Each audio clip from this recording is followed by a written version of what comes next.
Come get ready with me. Actually কোথাও যাওয়ার নেই, জাস্ট এমনি বাড়িতে বসে ভালো লাগছিল না, একটু ভাবলাম রেডি হয়ে একটু রিলস বানাই।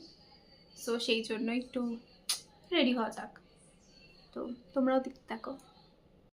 তো সবার ফার্স্টে আমি একটা প্রাইমার ইউজ করে নিয়েছি, যেটা ছিল ইনসাইড কসমেটিক্সের, আর এটা one of my favourite primer বলতে পারো সব সময়।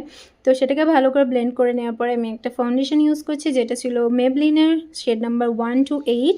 সেটাকে একটা ব্রাশ দিয়ে ভালো করে মুখে ব্লেন্ড করে নেওয়ার পরে আমি ইউজ করছি কম্প্যাক্ট পাউডার, যেটা ছিল কে বিউটি কম্প্যাক্ট পাউডার।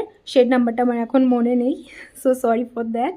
দেন সেটাকে ভালো করে ব্লেন্ড করে নেওয়ার পরে এখানে আইব্রোটা ভালো করে ড্র করে নিচ্ছি, তার জন্য একটা স্পুলি দিয়ে সেটাকে ভালো করে কম করে একটা আইব্রো পেন্সিল দিয়ে ভালো করে আইব্রোটাকে এঁকে নিয়ে সেটাকে আবারও স্পুলি দিয়ে ভালো করে ব্লেন্ড করে নেওয়ার পরে আমি ইউজ করছি একটা আইশ্যাডো। সেখান থেকে ওই নিউড শেডটা নিয়ে ভালো করে পুরো আইলিডে স্প্রেড করে দেওয়ার পরে একটা ডার্ক কালারের আইশ্যাডো নিয়ে সেটাকেও ভালো করে ব্লেন্ড করে নিলাম। দেন লোয়ার ল্যাশ লাইনেও একটুখানি ব্লেন্ড করলাম।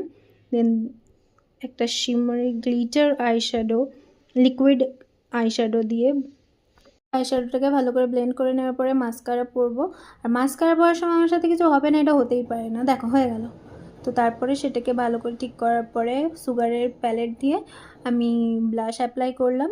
দেন জুডিওর লিপ লাইনার দিয়ে আমি ভাবলাম পুরো লিপটাকে, ওই লিপস্টিক আর ইউজ করবো না, লিপ লাইনার দিয়েই পুরো লিপটা ফিল করব। দেন সেটা করার পরে মার্সের সেটিং স্প্রে দিয়ে পুরো মেকআপটাকে সেট করলাম।